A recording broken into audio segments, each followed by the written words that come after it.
ایوار باش کردستان، ایوار باش کردستانی دیاسپورا، ایوار باش همو کسی نوال چارپل مدیا تماشا دکن هم بخیر و خوشی هاتن برنامه دنگی دیاسپورا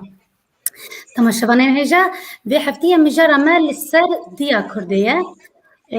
داویا وی هفتیه کنفرانس دیا کردی لآلمانیا لباجار گیسنه پیکات کم خبرتا که برکو پیک جبو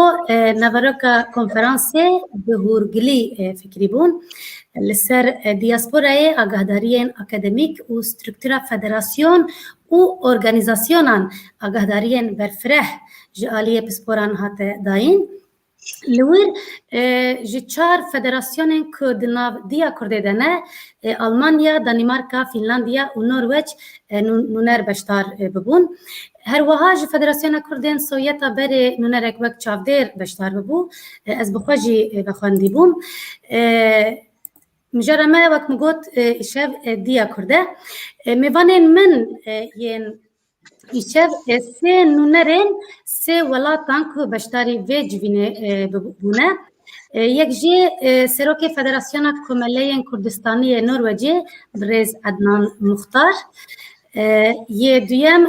نونر فدراسیون کردن فنلاندیای و هر وها یک جی اندام کمیته دامزراندنا دیا کرده برز ولات نهری و نونر اجواکا کرد آلمانیا برز خناف حاجو ایشب میوانه منن هون هر سجی بخیر هاتن دنگی دیاسپورا دساوی گلک سپاس بله چقدر خوشی که دیا کرد لدیاسپورای جهر چار علیه کردستان کردان هم بزد که خناف خان جه روز آوا و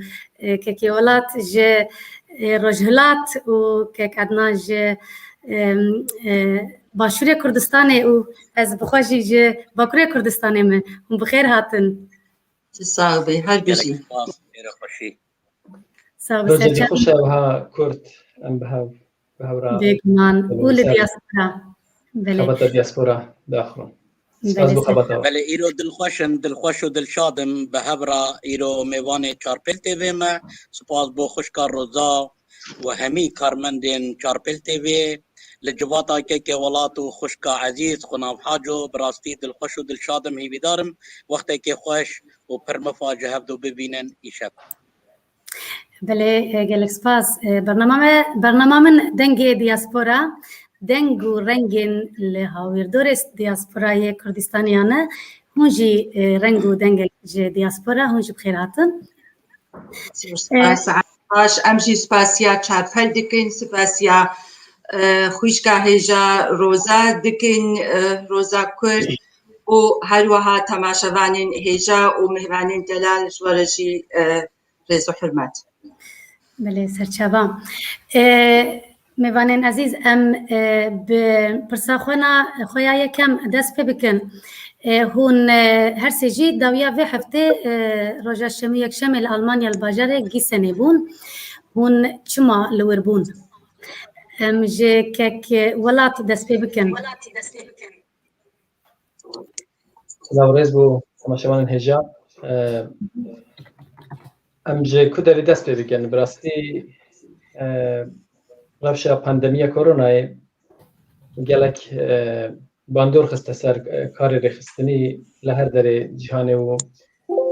کلچی لبه پرسکریتی به باش نبود مخابن حالا کی زیاده مدا تا بکارن جارگن رنگی کی باش حرکم بودن نونرین فدراسیون باشدار خبات دیا کرده دا همه هات بانکش کردن شهر رخصتنا که سشار کس باشدار بون وکیدن هن میوان من هجا هبون بو پیشکش کردن بابت انسر خبات دیاسپورا از بخود گل دو حوالین دن سروک فدراسیون ما که یوتیوبی و دیگری که باشمانی ام سه کس لفنلندی و باشداری به کنفرانسی بود. بله هون به چه فونکسیونی لور بون؟ از وکی اندام کمیته دامزراندنا کنفدراسیون کردن دیاسپورا دیا کردن و دسته که خواهد حتی ایرو اندامم به کمیته. بله. که عدنان تو به چه فنکسیونی ل جوینه بو ل کنفرانسی بو؟ از عدنان مختار وکی سروک فدراسیون کمال کردستانی لولات نرویج کل سال 2021 لمها اکتبر کنگره مالویری اساتم هل بجارتن وک سروک فدراسیون کمال کردستانی لولات نرویج دیگل ما مصطفی عبدالحسینی وک سکرتیر فدراسیون و دیگل کاک صالح احمد وک دسته کارگیری ام بجدار بند کنفرانسی دیا کرده. بله. بله. خوشکا خنا از بارم تو جواکا کرد لور بو. تو بله. بله جواکا کرد و خواندن جمره ریکر بو راستی از گلکی پیشان از بو و از دناو ویجوینه دا آماده ببم و وکی دیجی که افنیزیکا سال کنیو یعنیش دزانیش دست بیکا بیشتو یکی و ام تبرکا گلکی بهیز دانا دست بیکی 106 107 جن ام بهافرا یعنی نهر هایف هر هفتی زومه محبون هموجیت بر کاری میگو بردوام بو بهیویاکو جنیزی کنسایکا جهانی وری آواکرین یعنی مدلک وقتلو جهوا بری کنسایا جهانی چیکرن لبری کنسایا جهانی چی به هلبت وی فدراسیون کنفدراسیون تبدا همی آواب من حتی گوشتکی ولو آواب بی او تفکر راستی برده او جنها انجام لدار بخن و قال کی از کیف خوش بوم گم حوالو هو گرلور ناس کرن و کارو خباتا دیا کرد من جدور بهیست براستی و هنکی خم یک جیل بام پیدا ببوم متگو افتیا کردچی وی همو تفکرین کردی بگرمی دینا آواکرین و ایدا پیرا کستشتک جوانا بهیزه دیاره و افتفکر و دیاره دیا کرد و جه بگیره دیاره و کرد سرانسری جهانی خالی بگیرن و هفیا ما آوا هفیا ما یکریزیا و وکایلو ام چهار پارچه ام وی تفکری و بملی ما کسایتی وکا مثل بخوا کاربن علی کاربن از گلکی سبی. بله. بله گلک سپاس. بله. از دبر به پیوست دزانم براسی سپاس کی تایبت بو جواک کرد آلمانیا و اندام ببشینم بو خبات آوان. بله. یا هجاکو و برای برنا به فدراسیون به کنفرانسی چیکرنو در باری دا برانگی کی باشو سردمیانه کنفرانس برای بچو سپاسگی دوباره بو حواله ما لآلمانیا. بله. گلک سپاس که کلات هر کو گوتن البته هنگیشتن چه انجامی به کنفرانس به داویا به هفتیه؟ بله. اما کی و داخویانه یک جیب نفکر بله. بله. اما کی کمیته دامزراندنا دیا کرد به مدل آنلاین آلیه که مهجره که هم دجبن اللي مقوت ام برانگی که فیزیکی بین با هاو کاروباریم پیویست بو رخصتنا کنگره دامزراندنه ام سروان با خوان و هر وها ام وقت و جه دیار کن کو کنگره کنگی بگیرتن خوشیوات دکارم بیجم کو او ارمانجه کو مدانی بو به کنفرانسی همو هاتنجه ما کاری بهرا بگهن قناعتا کی بار بو دامزراندنا دیا کرده و روجاوشی ما دیار کرد و 22 ماه یکی سال 2022 کو جالی گجد با دوی بندانه روجا کی پیروزه بو گلی کرد روجا دامزراندنا مرا محبته ام ویدیا کردجی دامزرین. بله. گلک سپاس. و که ولات و گاوایا دن چبه پشتی به کنفرانسی؟ بگمان وقتی کنها جه دم هاتیه دیار کردن لسر جه جی آخفتن چه بون چند آلترناتیو مهنا بلکی به احتمال که زیاده او کنگره دانمارک بگیرتن لی یک دو آلترناتیو جهنا اگر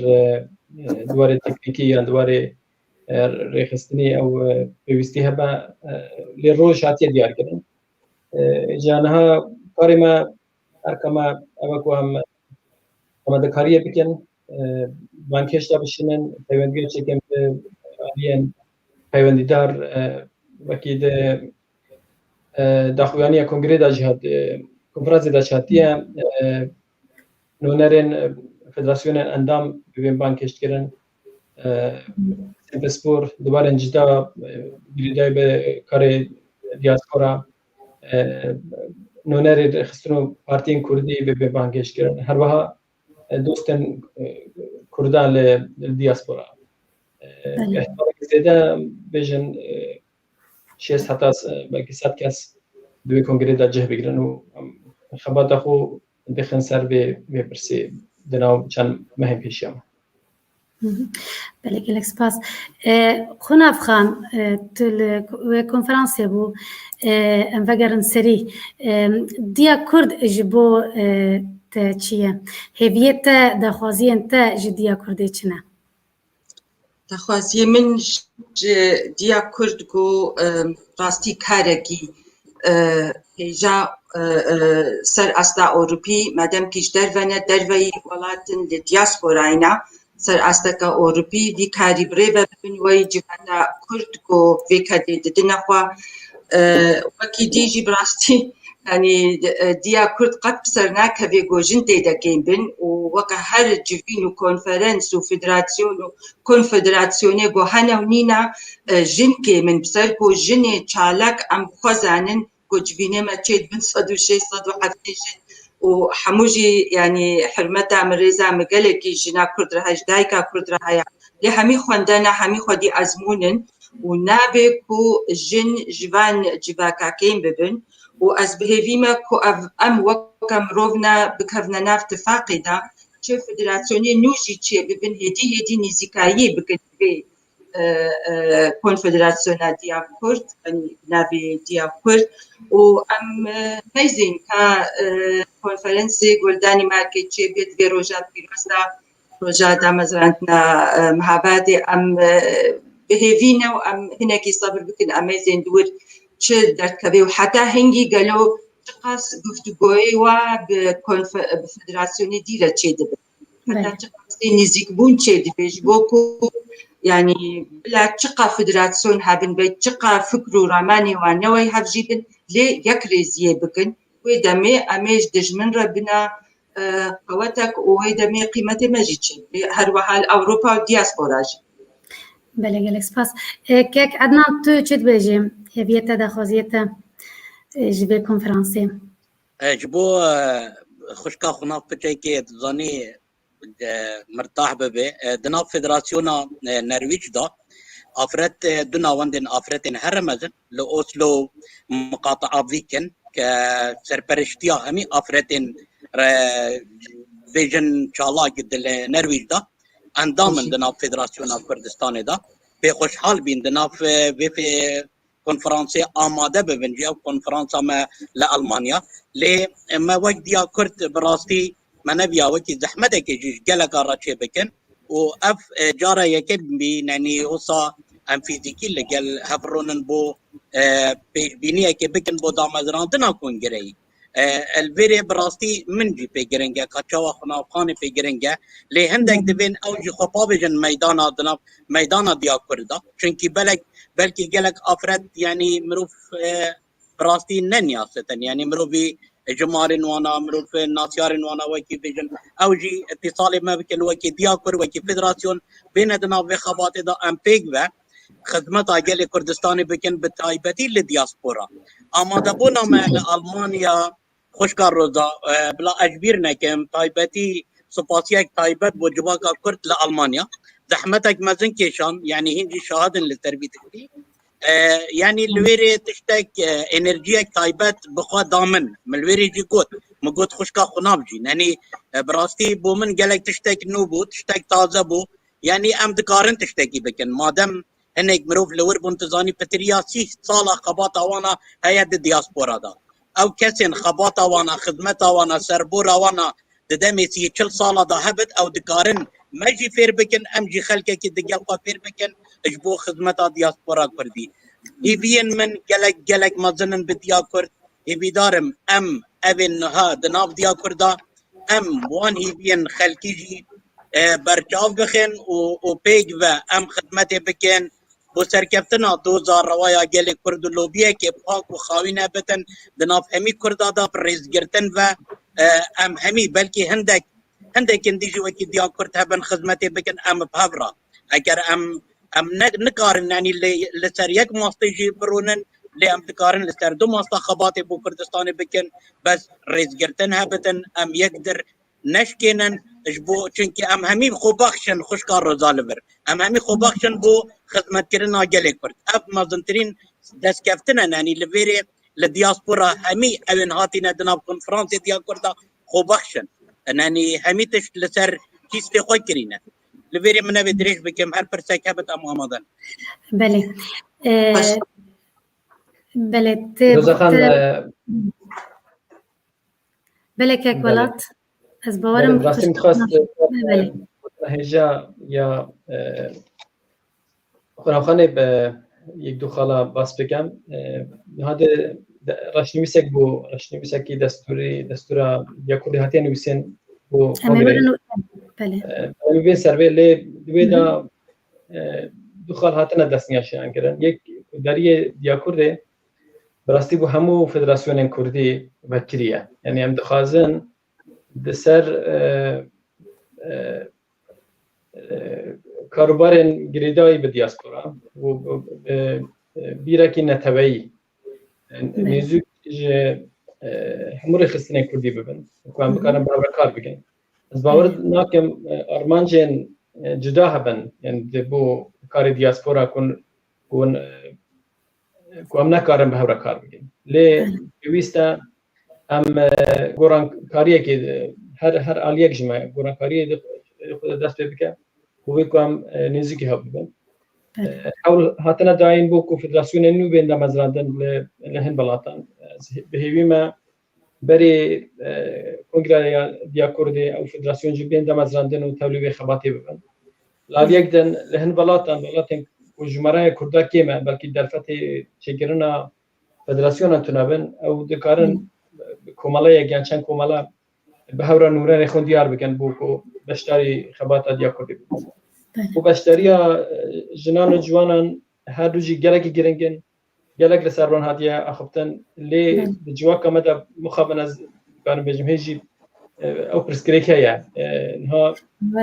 فدراسیونی که بشتارن دسته برای آمده اندامن چالاک جنان و گنجان هنه جوانان بیوسته او به کاروبار دیاکوری داجی بین چالاک کرن و هر وها دیاکور تنینا به دسته یا برای دوی دریدا کمیسیون تایبت ده هم بو کاروبار جدا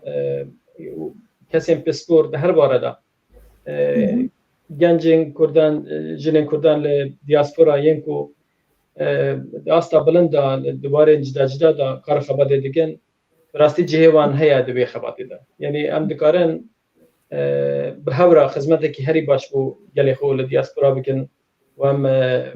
هر وها ببن دنگی کردستانه ل دیاسپورا بگشتی بله که ولات ام بگرن دسپیکا دیا کرد فکر جکوهات تبیرامن کنفرانس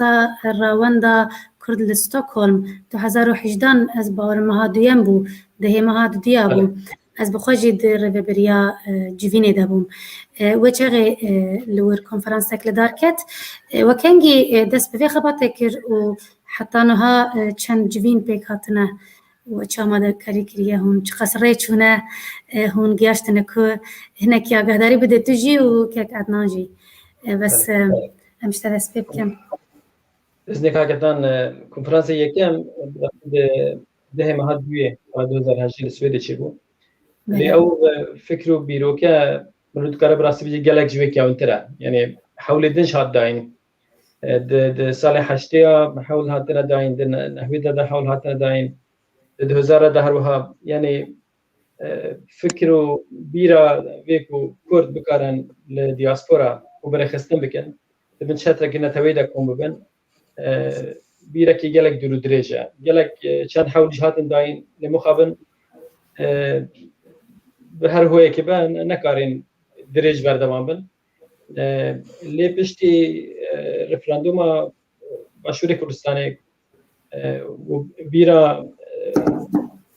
سرخوبون خازية دناو كردان دا بهزبو كردين دياسبورا الولات جدا جدا جوشكي جلك بهز خاصة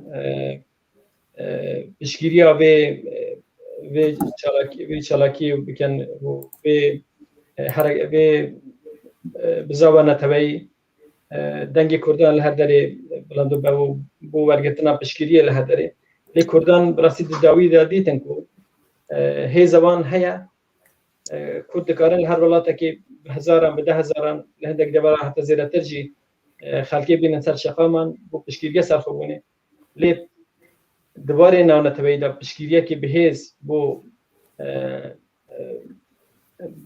ارمان جن روای انگلین کرد مخابن تو نبون داوی داج مدید او کسین کو آلین کو حتی وکی دوستین کرداجی دانشان دان دما رفراندوم دا بشکریه کردان نکردن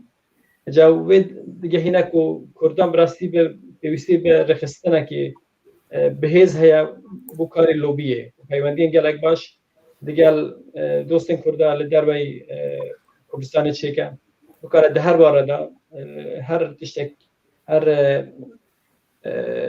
بيوستيك بو بيناو برجمندين قال لي كرد هبا او بكره ببدنجي كرد للدياسبورا. بله. كيك عدنان. بله. ادي هر كم سر برساته ادجم تجوج بو هردوكا براستي بتر من دنافكم ملاو ودناف جواكن مدني دا يعني تايبتي لأوسلو لقل چندين هوالا ما خوبشاندان انجام دادن جبو هر چار پارچن کردستانه بس دیا کرد لبرچابی خباطاوی برچابی هر کسی که چالاک بتن دناف دیاسپورا کردی دا خدمت این دید بینتن يعني وكا تر خوشکار روزا خان وكي چارپل تیوی وكي خوشکا خناف حاجو نانی اف ناوین هنی اف کسی هنی دیارن دناف دیاسپورا کردا گلک جارا مثلا از دبیجم کس بلکی منن یات دناف دیاسپورا کردا لنه ولویا هر کسی که خدمتی بکتن بتایبتی دیا کرد ناوه که تدانی ناوه که مزننا دناف دیاسپورا کردی دا لدمه کرکوک دست کردستان درکتی امچون لأوسلو ما خو پیشاندانک انجام دا دن برانبری بالیوسخانا امریکا يعني جبو تشكو ما تشلو بي نبي ما تشكس لويرنا الدنيازين ما فيدراسيونك نبي يعني براستي كسك دهوارا مناهب يعني ام زيداتري حزار كسي لبردرجه آلاي كردستاني ما بانجليزي بنرويجي داخوات جيكر هر كسك بيت وكي الرئيس جرتن بو في ملاتي هند درد سريدي دي افيك خاصدي جما ورقرت كس دهوارا مناهب بردرجه يعني كسي تو كلمات جبو مناقوتن تني بتشكين يعني همي كرت اللي روجي ايشان لي بتايبتي يعني ام بيويستي بخبرك خوش بين دولتك وك امريكا باليوزي بيتش دربه بيجتن تشتاق رودايا ان باراستينا كردستان باراستيا اف تشتاق تشيبو شاوا تشيبو يعني تشيبو لي لفر تشتاق جلك سرنشراكيش از خازم بينم روجا كي خوشكار روزا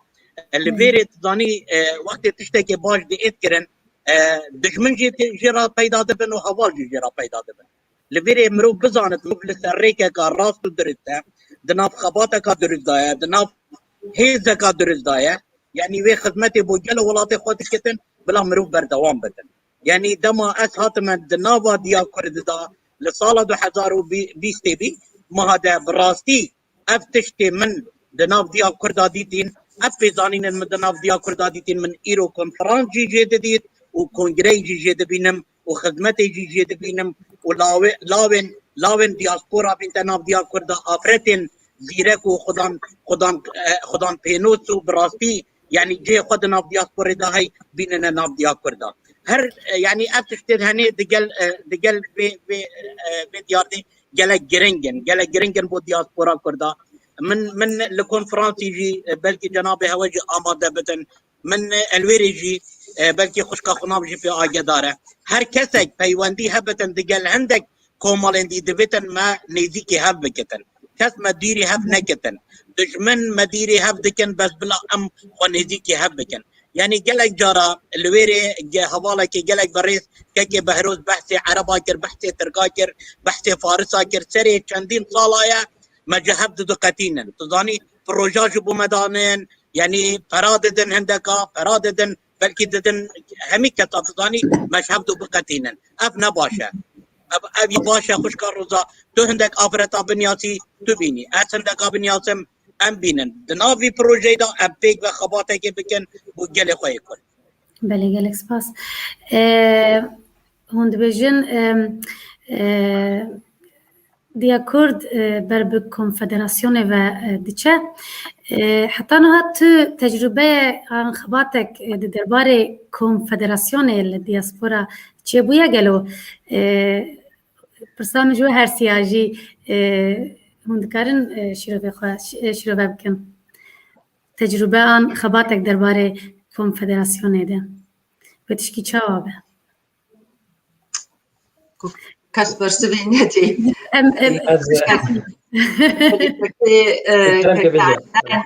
كي عدنان كو يعني كلكي بنغوازي كر دستي هاف بقرنو شريحة بنكنو يكريزيا كي بقرن لي دفي ام بحفر راست بن يعني ام الدياسبورا تشبكن بأبوري امين نكار بن دافيد باش بدت يعني امين نكار بن بدفي دستين ريخستنين تسيفيل سر أستكا بلين سر بنجحك عبوري بهز ولي أفكرت حتى جو أم كاربن تشتكي بدست بينن يعني جو أم بخش يعني ما إيه نفسي ما في تشتي بخو بخش كردوام كر لقالو نفسي دوا أم دبي نهم روف كاري بيجي الدياسبورا أم بونا نفسي تحرمين يعني أو بنوي أوروبيا هالساعات خبت النكارن تفزارو مال وكاري خبردن ورن كاري تفقرا كل بالودي بريفا بنوكا مدبر كاري مرا يعني دفي أم بي تشتي بري هر تشتي زلال بكن أم باكو ملا سر بنجحتا براستي كومل كو أمروفي خودي دا جير زلال بكن سياستا أوروبي دكومونا دا بلدية دد نفا دولتي بخودة تشاوايا ودفي أم هرتشتي بهترجي أفسيا يعني ديمقراطية ألمانيا لأوروبا تبعي جيهاني جغيني روجلا دانافين أم يعني درفتك أم كارم دست خبا بينن فان خوردا إيرو هدي أم دست بيتكن تبلي بارلمانتو ببن تبلي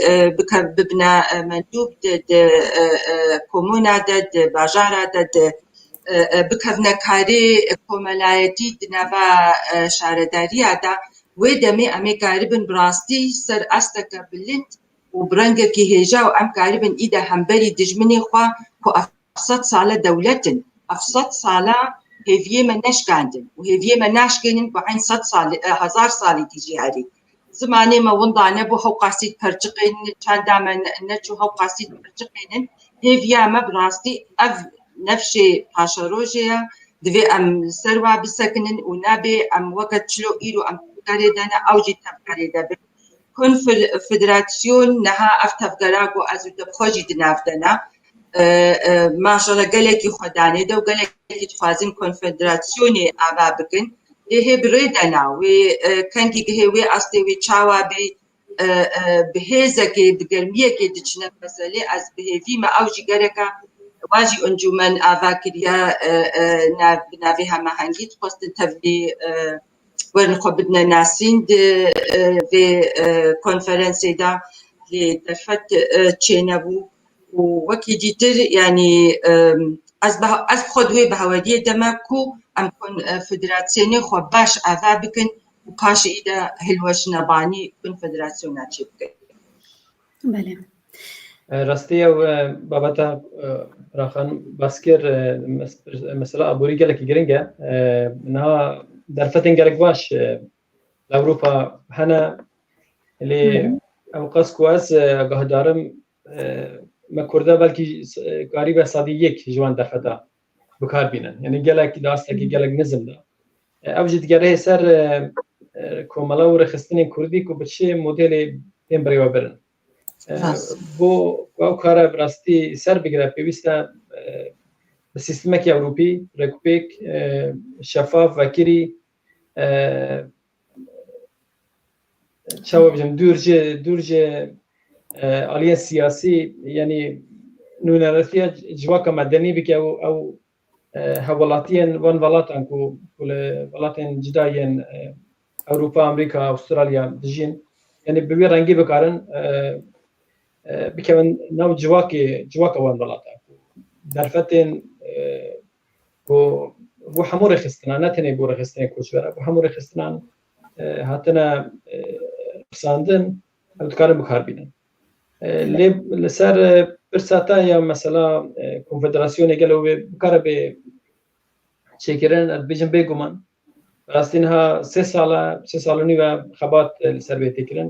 ما تو جارێ نەخواستێمی کاری بەلاز بگەن یعنی مرۆ دکارە لەناو هەفتەیەکێدا کۆنفدراسیۆنی چێکە لێ پشتی 3 هەفتەیە ئەو ژناو بچە لێم دکارن ئەم دخوازن بە ڕەنگێکی چێکن و جوواکە ئەمە قەنەعاتی بێ بکاری بینە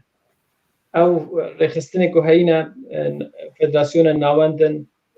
بەلکە لە هەموڵاتە کۆمەڵە بن بکارن خود ناوی خەباتیدا ببینن دیرۆکە کووردا یا ڕێخستنکردنی لە ئەوروپا دیگەرە ساڵێن داویە شێستا بەلکی دەستپێکە هەفتەیە لەوێ دەرێ شەخص ساتن بە هەب کۆمەڵە چێکردن پشتی 10-15 ساڵە کۆمەڵا دیتن و پێویستە خۆ نزیکی هەو بکەن بە هەورە کار بکەن هاتن فدراسیۆن دامەزراتن جاو فدراسیۆن هەر وڵاتە چێ بوون نەهام گەهشتنە ئاستەکە نو ئەمکانیا فدراسیۆنێک و هەینە دیساجی دبین حوجە دبینێک و بە هەورە کار بکەن هەند تشتەنەک و مرۆ دکارە دە ئاستا دیاسپۆرای هەموویەدا بە هەورە بریارە لەسەر وەختی کو تشتێک لە کوردستانی چێبە هێوی دیگەم تجاری دووبارە نەبن لێ ئەو دوژمنێک و مەهەنە دکارن جارێتی حەلەبچە چێبن دکارن جارێدن ئەنفال چێبن دکارن کۆمپوژیدن چێبن نەهام دبینن کومار ئەسلامی ئیرانێ هەرەشا لە باشووری کوردستانی دیکە دخوازە جارێدن جهێن پارتیên کوردی لە خەباتێ دیکەن بخەبن بن موشک و بۆمبەبارانە ئەو تهلوکە ئەو ئاستانگ هەرتم هەنە لەسەر گەلی کورد اینجا بۆ وێژی پێویستە ینی ئیدیام دەستی خوب بدن هەو لە دیاسپۆرا بکارم هەورە کار بکەن لە بەروێژی ئەس بڕاستی دەبینم بێدافەتێک و فدراسیۆنێک و ڕەنگێکی دموکراتیک هاتنە دامەزراندن دیرۆکێکی وانی ڕێکوپێک و بەهێز هەیە ئەو بێن بە هەو گەل ناوەدێن کوردی گەل ئینستیتوێن کوردی بە پشگیریە هەموو ئالیین کوردی یعنی کارێکی وها لە دژبەری توالێکی نییە تا توالەیە کوردی دەخوازن ئەوە ببە دەنگی جواکە مەدەنی لە دیاسپۆرا بکارم هەورە کار بکەن و داستێکی بلنددا خزمەتە گەلێک و نەتەوە خۆدا بکەن دۆرا منە بله کرم بکن ام سر دستوری بله ام دست بکل سر دارایی باغ بن تزانی لهر جهه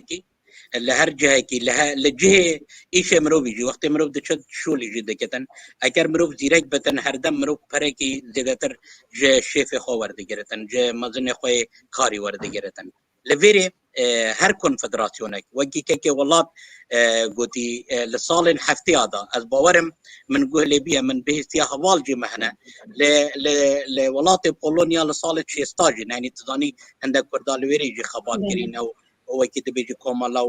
وين انوانا جي هنا يعني تزاني دي ارشيفي دياسبورا كردي دا ليفيري وقتي ام خباتك راستو درس بكن انجي خلقك جدي باوريه ما بينتن ببن اندام فرقي بدن ديال كرد او يعني بون مناقش ورا بجم تزاني دال كرد وقت دال كرد عندك وردجواني زيرك بينتن زيرك بن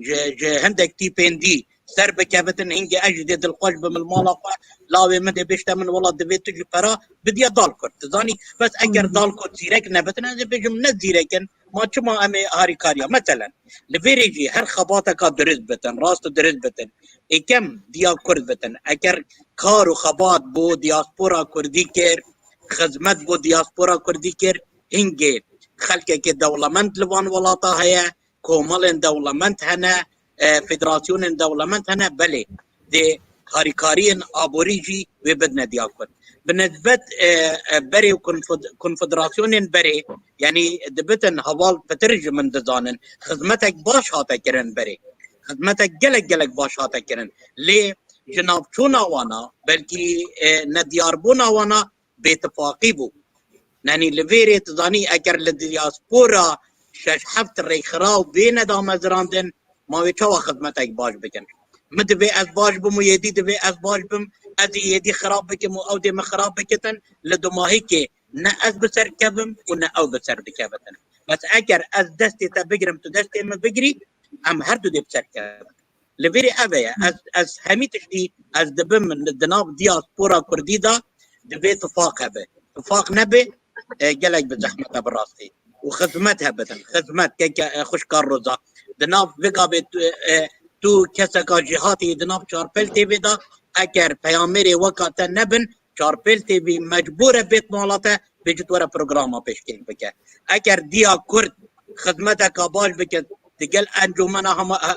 هاوكاري بتن كيدي بتن جباكا كردي بتن كي بتن خدمتك باش بكتن او دي بسر كبتن او خدمتها باش بكتن لبيري از حقيقتي از فيدتان بله چند پرسیمه لسر از زانم کو یعنی که ولات کت و دستور جی آماده کری دستورا دیا کرد و آماده کری نواره دستورا وجی هیا بله راشی مثل دستوره بله هم پرسیمه لسر دستوره هیا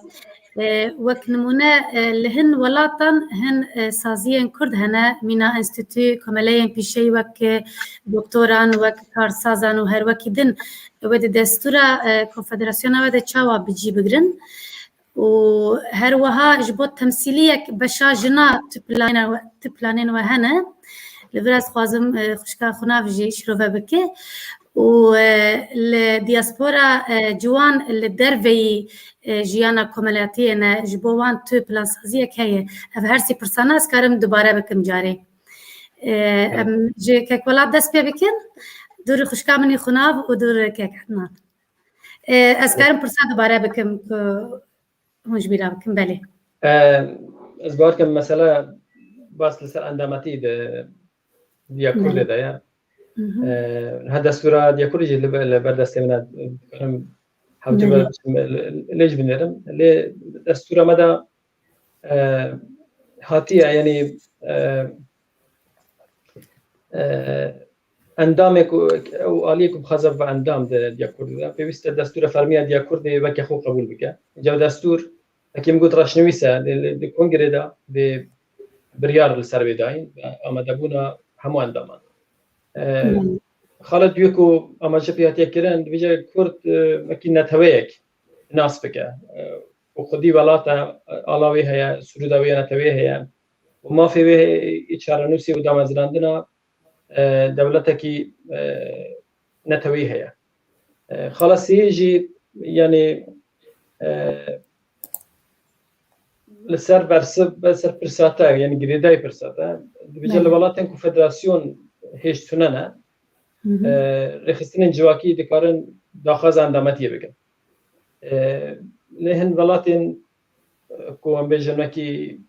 هم بجی یونانستانه بلکه جمعه یا کردا و قاسکیم بیان کو رخصتن کردن کیم با اونا قریبا فدراسیونه کی چیکن لبی داره مرودکاره یعنی بلکه کوملا یک به اندام دیا کرد دا کو نونرتیا جواکا کردان ل یونانستانه بودن بله ناوندو انستو این کردی کو دیروگه کیوانی دور درشه بگو مناوجی ببی اوایدی کارن جه خود ناو دیا کردی را بگم یعنی دیا کرد بوچا تو علیه که رگیرینا که کو تبلی رخصتنی ببن لی تنی آرمان جماعه کو وهذا شيء نبكو الولايات كي وكان بيجي ألمانيا 10 فدراسيون شبه أو برجوانديا جالدانينا يعني لبدري فدراسيون كي بهز هبا ولا لهر بارزجاي كي ألماني نواندا كي وان هبا وسر بوان با أو بديا كردي وجري دايما إتالي ألمانيا بنك رجريج بشتار بونا آلية كي يعني خباتا كي بيجت. بله. لورز باورم خشكا خناف نرينتا أظنم لسر بر فدراسيونية هي تكارب تكربو جاركي بله از تم خوب شانس بله از خوب شانس بینیم تزانی ورکشاپ چی بون و کار لهبلا گرن و از کتما گروپا ریبازید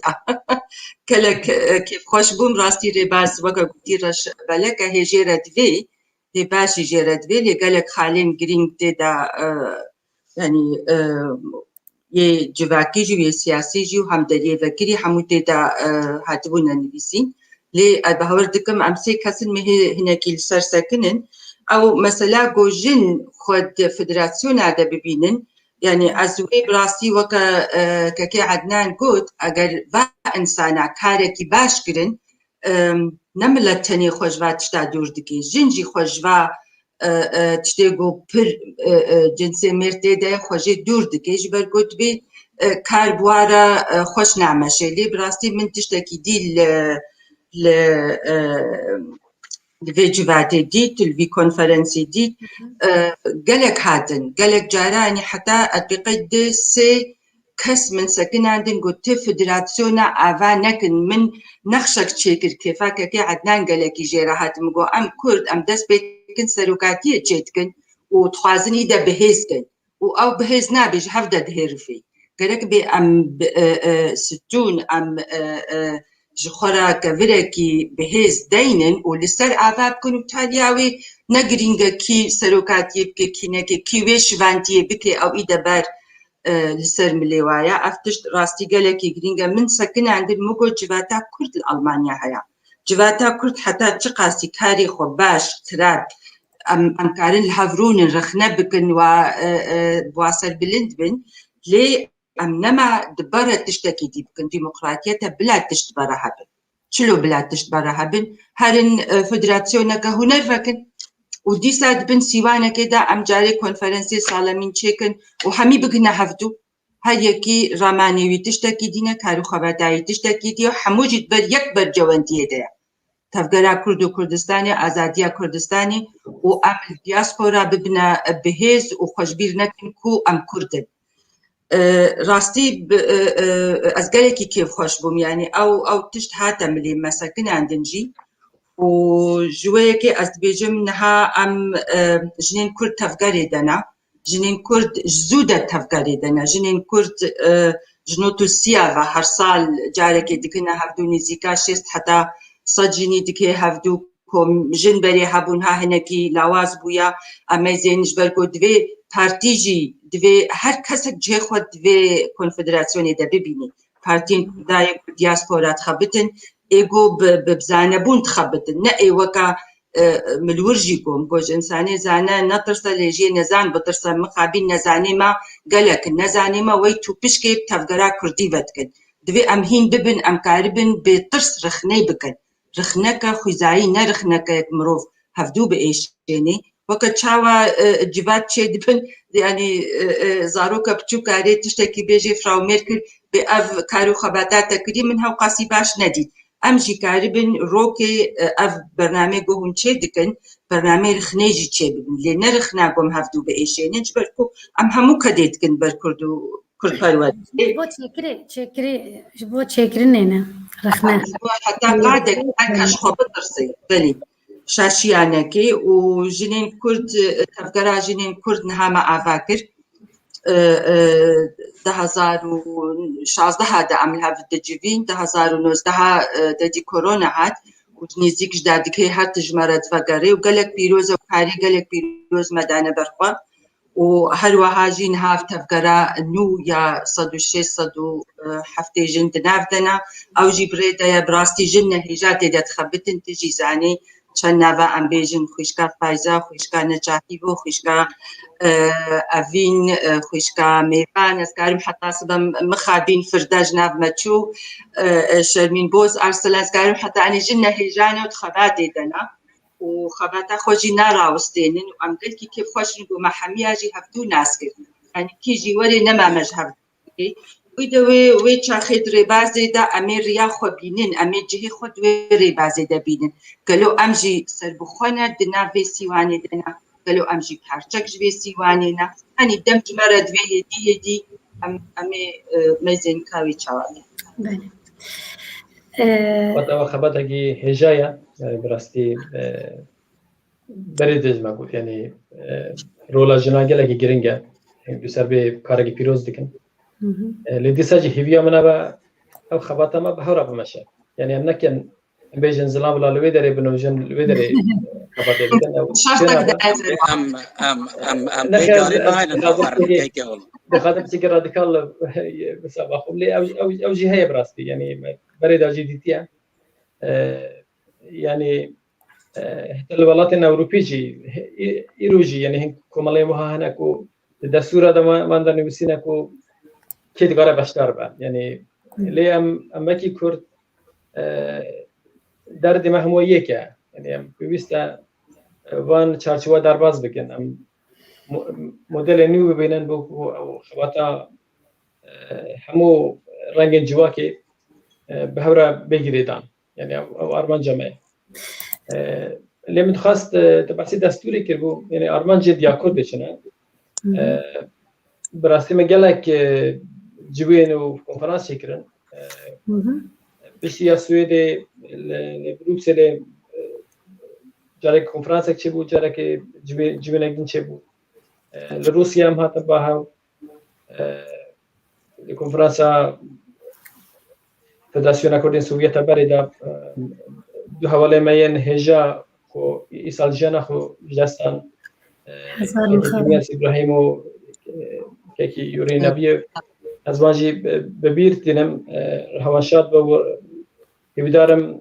كردم سوفيتا بريجي ريبازا كوان دا بيدس بگرنو ناو خبات ديا كرد دا يلغي چالاگون او هروها بردوان با لي پاشاماتن دانمارك لوي داري او راشني مسات دستوري هات شكرن وقتی که مدگو من چیبن یعنی لیست که درش شدیو بگوتن بلا پنجی و صد بنظرم چند چیبن جلی ما همانی مکرن سیخلا کو شروط خارج هر کسی را بیجه یعنی دیاکورد چما بیجه کرن یک جوان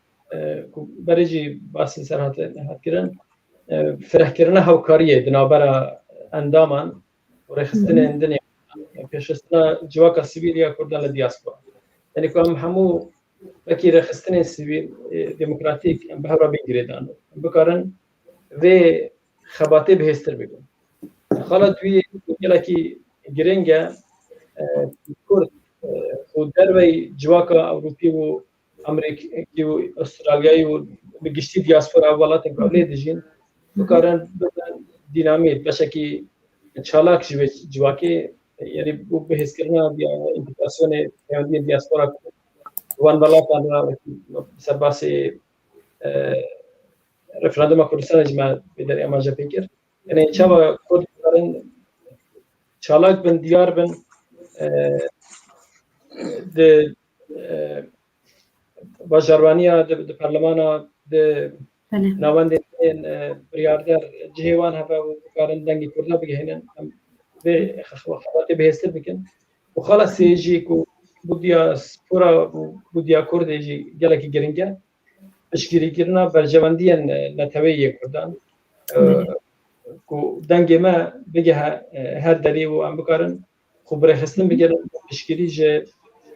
مافن رواین نتوایا بله که کلات بریاکو از اخفتنه بدم که عدنان تنه پرسک ده تزانه ده شونا کملیان نها دناب کردین دیاسپورا ده نتورک بترجي دقرن بتايبتي جدنا بنفشي نودا هند فكرن دستور ده تستطيع كبد النتورك كانجي النتورك بله نتورك كمالا بلكي كان دونا وين جدابن بو يكتشتي قالوا يكن جرنگي براستي سيستما بريوبريا ويا قالوا نتورك شخصان بيتي يعني تخستنا بيتي اگر شخصا دامن او دو كمالا دواري يا سعيد وقت مو تشاوج خبر دقيق كان لأگر كمالا بين باها ورخصنا كيشكن جاش ناوي نتورك بچه اکی جواکا کرد بل آلمانیا یان فدراسیونا کمالای کردستانی ل دانمارک نروژ فنلاندیا سوئد با یعنی وها او دبا فدراسیون یعنی ویدمه کمالا هاتنا باها ورخصنا کیکر الكونفدراسيون جي استادنا يعني فدراسيون تباها لاوندين مازن تباها رخصنا كيتشتكن او ناسنامه ياوي كونفدراسيون بله پرسکدن جی هون هر دو جی دکارن برسیوای بدن هن فدراسیون لسر اساس پرچه کردستانی آوابونه هن فدراسیون جی هن وک دلخواز پارتی یک سیاسی ارگانیزه کرنه جی رخصتنین به وی رنگی دناف دستور و دوی ها بگلو از که آدم بکردی بیجم چون من ماجر ویکی مگود یعنی دستورا دیا کردی حسن بکه وکی بهایا لی دیسا جمنا خازن لولاتا کی 10 فدراسیون تولی دیا کردی ببن هم دخازن لهر ولاتا کی خباتا کی بهز شبن و فدراسیون مثل فدراسیون کی وکی آلمانیا جواکا کردن بیجن ببین ناوی تولی خباتا ناونا تبعی یا دیاسپورا کرد بله نه بس خلاکه که لسر رشنوت دستوری یه دیا کرد دانی ارگان هر مزن کو بریاری دادن کنگره یعنی لویری دنابا کن کو امبیجن چندین تبینی هنه دناب وی دستوری دیا کرده کو هندک خالن باشنه هندک خال جهنه دویتن گنگشه لسر بیتا کرن بو نمونه اتضانی یعنی هندک کسایتی هنه جو فدراسیونا گرنگترن جو کومالاجی گرنگترن یعنی اتضانی او کسایتیه لدیاسپورا دنگ خواهنه ناب خواهنه و علاقات خواه یه دیپلماسی گله کنه لبیری براستیجی یعنی دناف کنگره دیا کرده محاوله که هر مزن وکی فدراسیون نروی کمی بکن که هندک خال لسر رشنوت دستوری بیتا لخالا هشتیا یا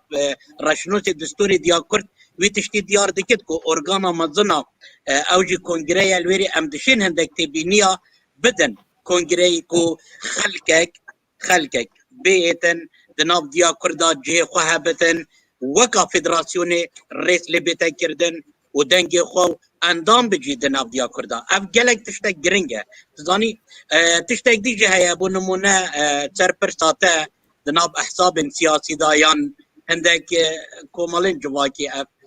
لویری وکا نرویج از دبیجم یعنی فدراسیون نرویج هر 4 پارچه کردستانی دناب به فدراسیون دایانه لاو هنه آفرت هنه تزانی ظلام جشخوه هنه او هر هنه مثلا البری اف هر 4 ارگان تنی یه کنفدراسیون بری بدبن مادام جه هر 4 پارچه کردستان هنه وکی که ولاد گوتی گوچی تشتک دی بیتا چکرن فدراسیون ضعیف بکتن خباتا فدراسیون کمتر لی بکتن نه اف نباشه دناف رشنوت دستوری جدا بد خوشکار روزا بس رشنوت امریکا اگر ام بین سر رشنوت امریکا ایک لاپره لی ام دبینن امریکا پیشوه چوناوی چاوایه رشنوت دستور عراقی یک پرتوکه بماوی هفته که تو نشی خلاق بکی لی ام حال عراقی دبینن گرنگ خباته گرنگ خدمته گرنگ مرو بزانتن دستور و رشنوت او دناف هر کنگره که دا وقتی بیتا کرن مرو دکارت گرانکاریا چه بکتن افتشتاک باشه یعنی لویری جی اوید دناف کنگره دا آماده دبن از حزدکم یعنی بیرو بوچونو وکا کچوا هوا لویری دناف لألمانيا وهذرين خوين جدا خستنا نافدا او جهد الخوشي بي براستي اسوكي سروكي كفدراسيون نرويج من بتر مجال داوي خلكي اولوري اماده بي كو هندك بيرو بوچونن جواب جمع هبن غازنده هبن اگر غازنده نبتن بس دست خوشي هبتن هنگي ام بسر ناكبن بله بله برسامن جوا هرسيا وچ بلان و فكرين جبو زاروكين ما ين لأوروبا بروحياتيا كردي وبزمان كردي وفربونا زمان كردي مازن ببن وچه هي بيان كده بيانات دسبيكي آديا كرد وها هاتي نفساندن رواندا کرد دیاسپورا بانگی همو دی و باوین کرد که کل گل زاروکین خواه کردی با خوین و هول بدن فری خواندن و نویساندن زمان کردی بکن و هم به هستان نتوایی پرورده بکن ویا چه خاصی دستوری دهایی و چه خاصی دکار و خبات دهایی هر سیجی جبر کن هر سیجی کمالو فدراسیون انده کار و خباتا سویل دکن کرم بکن بله جبو بس یک خلق اش بیرا منه چتن اگر بیرا و بیتن که ولات اف خالا هنی کر خما فدراسیون ما ام گروپ چی کرن جبو پاراستنا زمانو چاندا کردی الویری ام چارپین کتک وکی گروپ براستی گله گرنگه یعنی تزانی زمان ناسنامه اگر تا زمان نبتن یعنی بو نمونه درچونا ماني حسيني لنرويج وقت من ديتي بزمان كردي خو بجواني اخف ابجاهش دلي ما خوش بي وكي برلمانتارك لنرويج تنا برلمان نرويج لويري والله بيجت ات كردي نظام ابش بو ما نخوشه الفيري ما كان خالن جرينج يعني ما دانا برجاب يعني براستيجي قال جرينجا وقت زارو كتا بالماني قالت دا اغبتن يعني او دشت مكتبي او دشت دبستاني يعني اللي قال حوالتي همي المانن ليتو بكاري بكردي برتباوي بدي يعني جارك دو سي او جدي فير ببتن بكردي قال تباوت نابكي كردي قال جرنجا ام نابن كردي هر چند من نابي من نابكي لاوكي من جناني عربيه بس از يعني راسي بو من نقوشه وقتي لاوي مروفي يعني زاروكي مروفي نابكي كردي ابتن وزانتن يعني او كردك الرسنه قالك جراوي بسياره خوشي بكتنو قالك بسياره بك نابي تشيا نابي من هوايه نابي من روزايه نابي من خنابه نابي من ولاطه يعني نابي ولاط نابي من عدنان نابي عربيه نخوش بس تهابي قابي كيكي ولاط نابي خو يعني شنازيه بيدبت يعني مثلا نابي كي بربيروزا ولاطه اخا يعني تظني ابا لفيري دفي يعني كيكي ولاط بوماوي دمها دنافديا كردا يعني تظني برنامج جلك باش بو زماني شاكر بي روجانا خدمتك بو زماني كردي بدا جهل بستي جقسين نافدار كردا جلك الروجانا بلاب ذكرن دناف مال فريد ديا كردا وام بردوامنجي بلي خبات اما بيتك راوسيا دفي كورونا هيدا افتشتك نبالبي لديا كرد تشتين مزنانا تشتين باشانا ودياسبورا كردي ايفيدارم بريكا شاربل تي في جهمي ابن لدياسبورا فشجيريا بروجي دا مزراندنا ديا كرد بكن چنكي براستيجي ام خدمتي بو جلو ولاتي قدكن اجدلك صاخ ما تبيت ام خدمتها هر چار باركن كردستان بله سپاس خنب خان وەکەکەکی عدنان گۆ ڕاستی گروپا سەر زمان سەکنین ما وی چاوانە باش بڕێ بە هەرێکەکەی عەبدول باقی قسەنی تێدەبوو گەلێکی سەرکەتی بوو شتێ دلێمە خۆست گوت مەترسیەکە مەزن سەر زمان هەیە یعنی ئەم ئیرۆ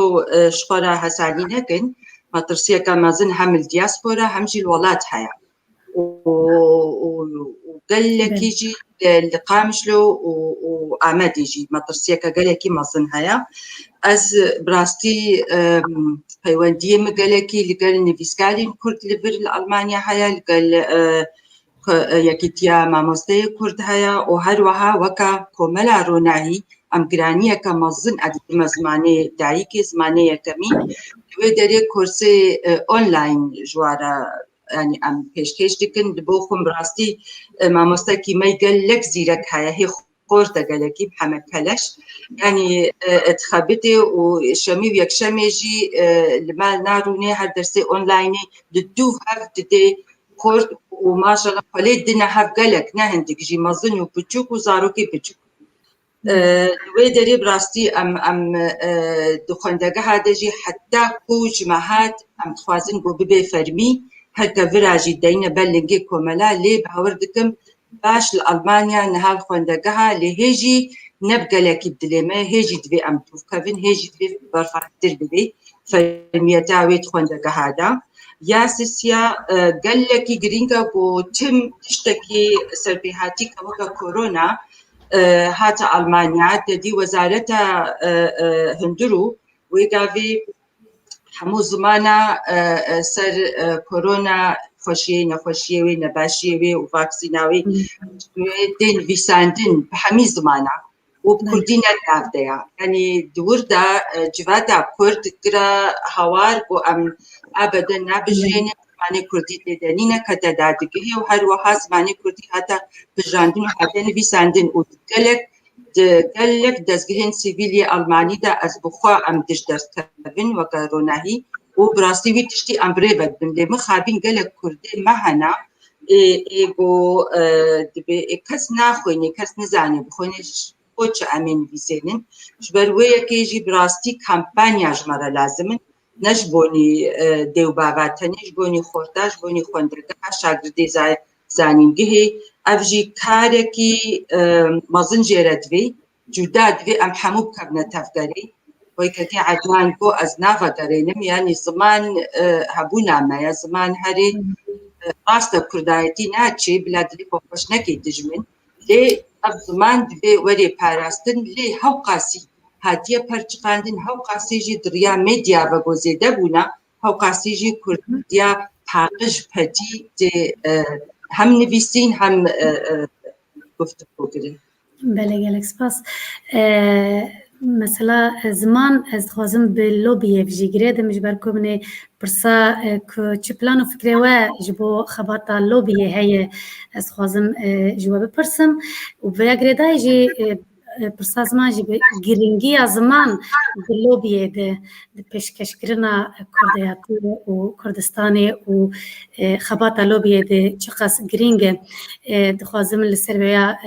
مرنی و بگرم چه پلانه و جبو لوبی هی الدیاسپورا وقت دیا کرد بله لسر بابت الزمان وزمان بهمان به هف گریدای بله كنا وخانه وكاكتان قالك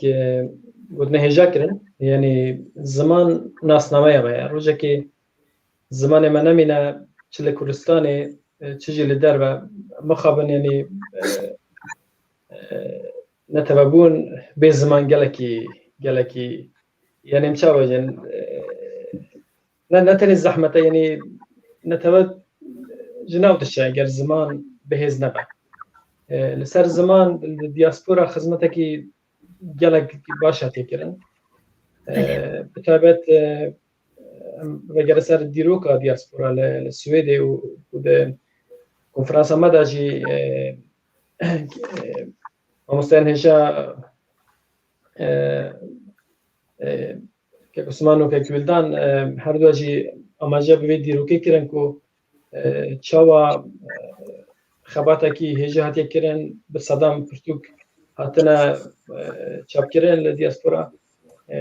لید سردما ما ایروین دا او خبات بها به هزنا ما خباتا کو ده صار هفته و هشته و نحوی داد کرن پیوست نویسکاری کرد جواکا کرد به گشتی جارکتن خونوجان بکه رنگ کنو لوی خباته بنیره تشکیلیا وی بکه تابع دوباره آبوری دا که ماسی گلک زیده هنه کو ریگریا نویسکارا دیگه کو خبات آخو کی بری بردوام بگن او کار حوجه خباته که زیده لسر بکرن دستورا رشمیسه دستورا دیاکوری دا جی براسی اماجه بوان کاران هاتیه کرن دوباره پرستن زمان و کلتور هر با چکرنا کمیسیون تایبت ده همو وارد زمان و چند هنر بشه که گرنگ جوی خباتی بوجي كسم بسبور كسايتين ديار كو كأكدنا جامعة فكر يعني دكارن دبي خبط رجع بيجرن يعني دياكور رجري جبشتريا كسايتين بسبور وديار الجوا كده بتوعينا كده قال بشتي واجد بيجا دبانجي بشتار بيجا لمثلا عندماتي جدايا عندماتي دجارة سربي ما تشاو دسبيك رج باسكت يعني متودو تشيكرنا رخصتنا لكملاي كبر بفدراسيون حتى دي كونفدراسيون جريدا يفيا نك بيجن وجهوان دنا ورخصتنا دا تنبا بولو بيجي خالك هري جرنجا بله كود أرمانجين ديا كردي دا یک جز خالی لوبیه یعنی چهار لوبیه که بهش با بو اشگیری ج مافی روایی گلی کرد بدر بو جهاندنا دنگی کردن به همون نواندی بریاردار لدر با لبلاتین أوروبي وأمريكا ويندن دیاسپورا کرد بهزبه کرد بکارن رخصتنا کی خو داستا بلندا چیکن کنو نراتیا همه کرد دیاسپورا بکن او نوان دی بکار بنو نرین کردان لنوان دی نوان تبعیدش کردان وکی لبعد نبونا دولت خو نکاره ببن اندام نتبعینی گرتی لرخصتنا کی ما به حساب بکارن گله کی باشته دنگ خوب بگهینن جاکی بها یکتی اروپا ده هر بها لولاتین کو کرد نشتجینا پارلمان و باجروانی و نوان دندن بریاردن وکی رخصتنا کی بهز دکاری باشه ده خازی خو جوانا بشینی حتی وکی شخصا کی کومالا کی بچوک کو نناسکری جاو او تشت همو بهورا گریداینا یعنی او رخصتن یاکو خبات جبوتي كرن بوكارا كي بهايا يعني كو او هيزا ما كو هيا الهر دري كرد بهيزن لهيزا ما يجرتني نا بتشي كرنا يجرتنا كي الدياسبورا كارن دنگي خوب جهين هر درك كيك ولات تكو يكرتن تو بونديه و دياسبورا سنتر هي انجي چه فرق يا ديا كرد و دياسبورا سنتر هي و امكان هي يكون خواتي خو بگينن هف سيبرس لسر هفدو بله بسكي جرين اما جاجي ما بكر ما قد درجة و همو ناوندو فدراسيون بكريا وجه خطيرة بكرن خباتي بهورا دولمان بكن جوازيا ديا كرد ديال حاولن يكونها من داين بو رخصتنا دياسپورا جريداي ديروكا خو رخصتن كرنا كردان دياسپورا او كاري كونها بسرناوي ديا كرد تكرن ديروكا كوي زيادة 40 سالي هيا كومالاين كو د وقت خدا هاتن دا مزاندن فدراسيون شكرن فدراسيون خباته کی گله کی درودریش هات کردن او رنگی کی ناو دیا کرد را جهد کردن فدراسیون کو لولاتان هات چکردن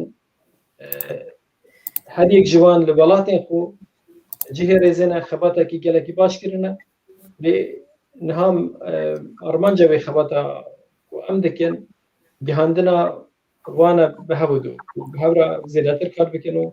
زیادتر هماهنگی در برابر ده با برکیبها داستا جهانی دا بکه از باور میکنم آرمانج بلکه گلکی نزدیکی هبن لمتودا کار برانگه کی جواز بویا برانگه کی جدا بویا کار او کاری کو جالیه دیاسپورا سنتر باتی کردن خازن هر بلاتا که هناك شخصا قوم بکن رخصتنا که چه کنو رخصتنا بونو نریوان لوی داری لی بهزرامن که ماسیه کی بها که ماسیه که یکو حوجهی ببیت نبو رخصتنا نو بین اواکر دما کو هر ولاتی دیروکێکی دوورودرێژ یا ڕێخستنی هەیە فدراسیۆن هاتنە دەمەزراندن نەحەوت جێ یا ڕێخستنە نو بێن و ئەو خەباتە کوردستانی و لە دیاسپۆرا تێکردن بێ پەرچە پەرچەکردن لێ حولێمە و پەیوەندیمە و کارێ بەردەوامی دیکەن ئەم دخوازم بڕاستی ئەو پرسیارێکیان کوردنا و جواکە کورد لە دیاسپۆرادا هەنا نەمینن و ئەم بکارن زیرەتر بە هەورە کار بکەن ئەم دخوازن جارە دەنجی داخوازێ ژێ دیاسپۆرا سنتر داخوازێ ژێ کۆمیتای هەماهەنگی داخوازێ ژێ بەلکی هەند حولێ دەنجی هەبن و خەبەرێ مەژێ نەبن ئەم داخوازێکی هەمووە دەکەن ئەم پێم بە هەورە ڕوونێن دەستی خۆ بدەن هاو ئەربان چێمە نێزووکەن هاو ئەم بێگومان بکارن خەباتە خۆشی بکەن هەو لێ تشتێتنێژ بۆمە گرنگە لە تەوایەمەیە جواکەمەیە لە دیاسپۆرا و هەروەها خزمەتێکی هاوپار و گشتگیر بۆ بەرچەوەندیان کوردستانی و gelê Kurd li diaspora yani ciwan xalan da bawer me bikare bi hevra kar bikin lê pêwîst e hemû aliyek derfetekê bide bû wê hevkariyê dema ku armanciyek bin pirsgirêkê din hemû dikarin bên çareser بله gelek spas kek halat bele yekadnan tu gotnete hene li ser van pirsanan ez çika xunaf نه بله كي ولات خوشيك جحد ذكر و يعني از بخوامات ماي ما حتى إلو جيب راستي تشاوا باشور جعفكي مظن عملت ميزانين كو أفتشان صالة ويا وي دولة يعني دزجهين عم دياسبورا خون بيت بينين بديهاتنا أما ذكرن يعني سفيرة معنا وزيرة معنا سروقي ملول هنا يعني كيانك الورد مشيوك دولتك كردستان بزستين تشاوا إنسان في فان رامانا في أرمانجيشيان دياسبورا وتشنا بزوري شعردي درخن شبه بلا ببي المهم هما بمشي يعني براستي جهي نا سربلنداية وكذلك هم جود في أمكاربن رخني الهف بكن أم نترسن شبي تشتيم هفتو نأيشينن لي أمكارب رخنكا خدايج هفرا بيجن أفتش نجي خدايا أم حتى نحاولوا خماما تتشقد برسيت نساني تشد خوازن تشدفن تشما سرفان كسيجو تشل صال خباتا وهاي سروارة قبيزن تشما أبدا أبوريا منينج نشكيفا بيروكيت وكن سر حساب كردين باشور نقول دتشنا مرداني وباليه ودين كريا قددن يعني تشنا قال لك نجي خدا تشيد بن أس قال لك براستي قال لك بخمجين مجيل لك أميزين بك بكوفا ويهرن لو بيا ماي كردي قال لك لاوازا لأوروبا قال لك يجي لاوازا وأم قال لك يجي مجهرنا ديكو أم هافير خد ناف هفدا هافير دكن والطرش دبيو هن تافيجن وهن بهن بيت كافي فيجا دبي أم وكفا سوشيال ميديا دبي زاروكي ما باشاروجا ما بزماني إنجليزي بزماني ألماني بزماني فنلندي دنماركي بكم نفا سوشيال ميديا دا كل دردي ما أزارو إيشا ما زانبون ونزانبونا ما إشكارا بكن جبا كسين دياسبورا هفاي وقر هيجي هنا كل أوروبا دستي خدريجي دستي تفقرا كرتي دكن يكمين نتوى يكمين يعني نتوى كجوهي بولاة الدنيا كردن يعني از بيجم دواري لو بيجي كي هر كس نكاري لو بيجي دوي إنسان باسبور بن هرن جمرة كونسيبت داينن شاوا أم لو بياخو بمشين شاوا أم بلا بطن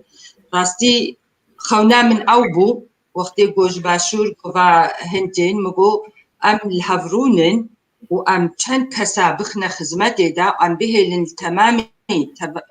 بایا أوروبا بقرن وكا استوديو وكا خبركي وكا يعني استوديو ما كي تشيكن تقا كرد لكوهنا كي تشكريش كان جيبا هاتنا كي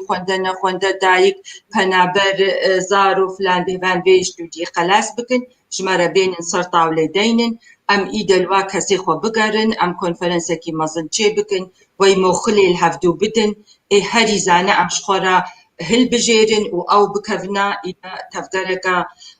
وقت شلو ام خونا بيت بينن وي ولاتي اسرائيل وي فان هبالي ودولة تاخد ام جي بقنا وي استيلي مخابين هر قافة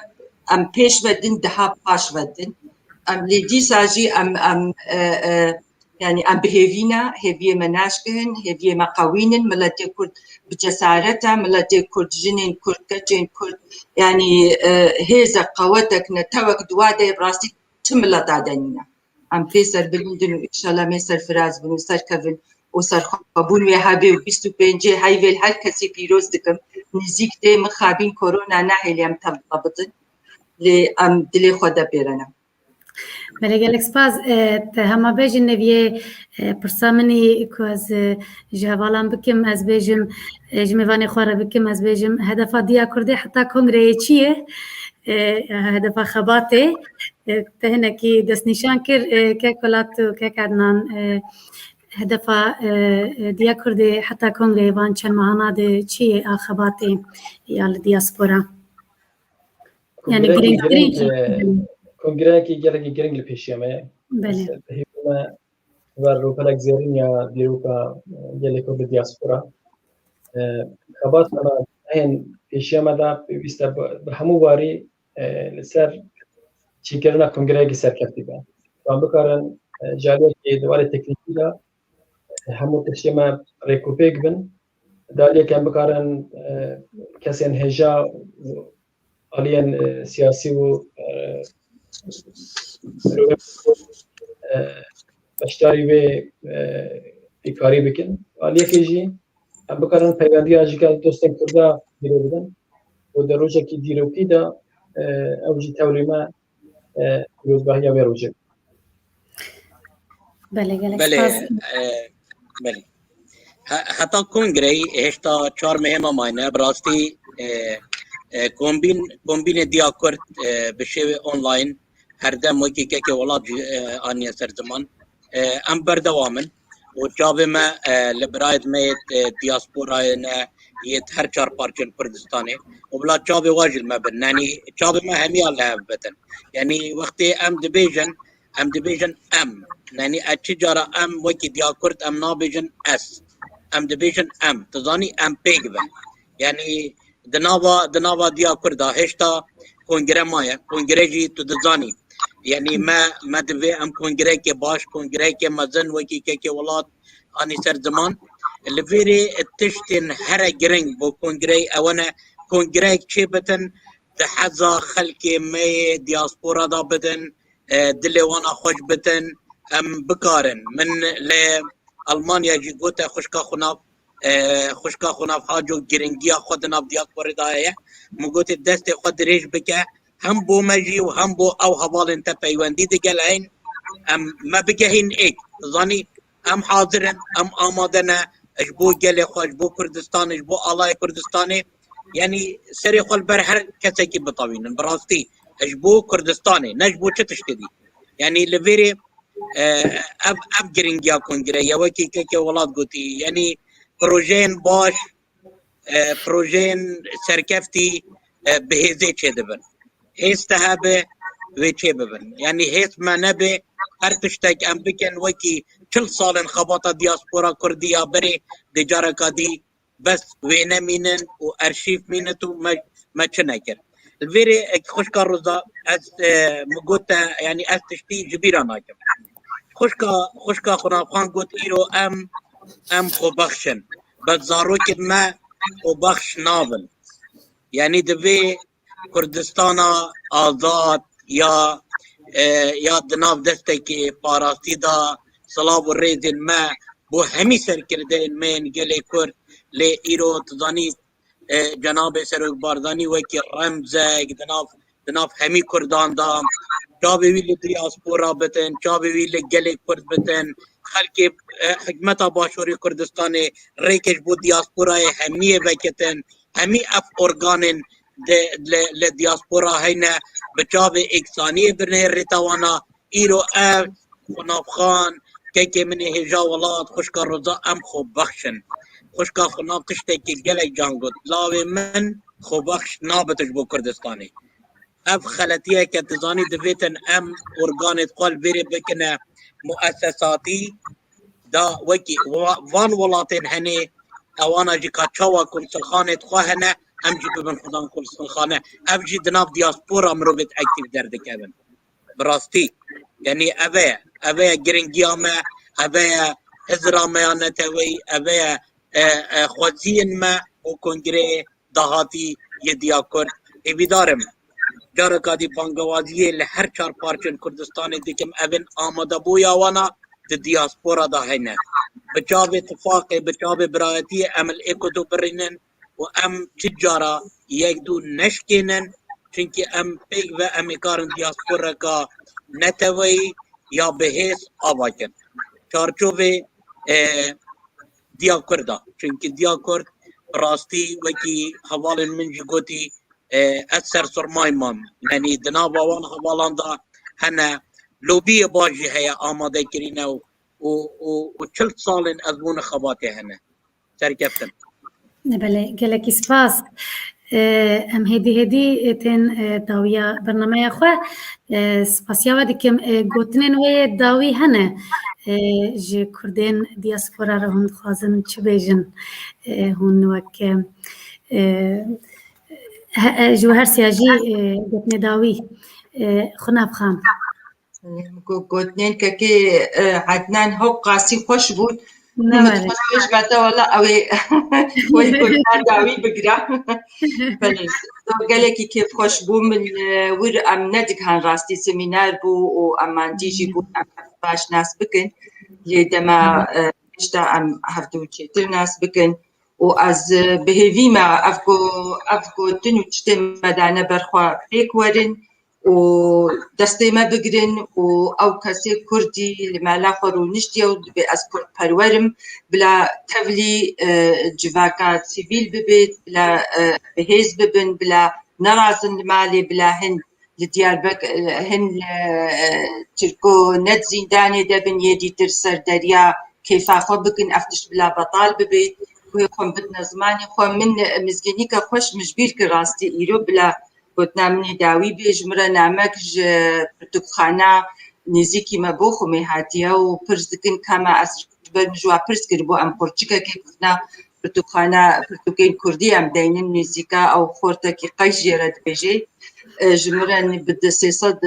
اورو جه می پرتوک فاستن راستی و مدانی ناو الوج پرچیکا که پرتوخانه که کردی بو خو مج نزیک دین پیروز به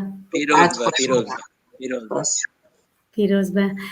بله پیبا منا دماهی که خوشکار روزا بله دنیا ایک سپاس جبو سرپرشتارن چارپل تیوی دنیا ایک سپاس جبو تا خوشکار روزا تا هم لألمانیا هم لور ام سرپراز کرن تا خوازا سرکفتنی بودت کم هر چند تو سرکفتی خوشکا که هیجایی گلک سپاس بو ویدی داره دلشاد و دلخوش بیم ابرو که جارکا دی من خوشکا خناف حاجو دید که خوی هیجا برای خوی عزیز که ولاد دید گلک سپاس ایوارک خوش بی ایوارک باش بی ایوی امیدن ما ام هردم حوصا به هب رابن خدمتا گل خو بکن حتی کو ام ببن خدان سر بخوی و خدان دولتن سپاس جبو وجی گلک سپاس بله که ولات از دخوازم داویه دا باسی رخنه که بکن گوشید دیاکردی هاتی کرن ایرو حوالا که هیجا جمرا شانده بو نویسکارا که کرد جرا گوتیا کو دیا کرد جالی کرده وکی بباشی نیفهم کرن وکی ناو چون بلکی فهم بیجن بباتایا دایی که کرد اجی براستی وی وکی دولمندی دبینم و پیوا پیروز دایی که دناوی دیا کرد ده با و هیوی ما دیا کرد ببا دایی که رخصتن کردی دیاسپورا و داویه پروگرام دا سپاس که هجا بو خرافه دیگم بو اکی عدنان و بتابت و مندیبونتا روزخان و سرکفتن بو پروگرامات خاصه از جی گلک سپاسیا و هرسیا دکم جبو کو دما خدا هم بشتار بون جبو آگاهداری کو دان ما کردین لدیاسپورا و کرده لکردستانه سپاس جبو خباتا و گلکی سرکفتن دکارو خباتا و ده دکارو خباتا و پیش روژه ده گلکی سپاس ملاوا آواز بو کمونجی بشتاری برنامه ما بون جبو مندی بوناوه گلکی سپاس دکم ملاوا آواز بله تماشاوان اینجا سپاس یک مزن جبو واجی که ولنو تماشا کر و سپاس جبو تکنیکر می چارپل مدیا و سپاس جبو همو کرد و کردستان جبو ولما تماشا کر مالاوا آوا دلو خوش به دماوه گشت به منت خیر و خوشیه ده صحت خوش هر بجی صحت خوش هر بجی ایوان شب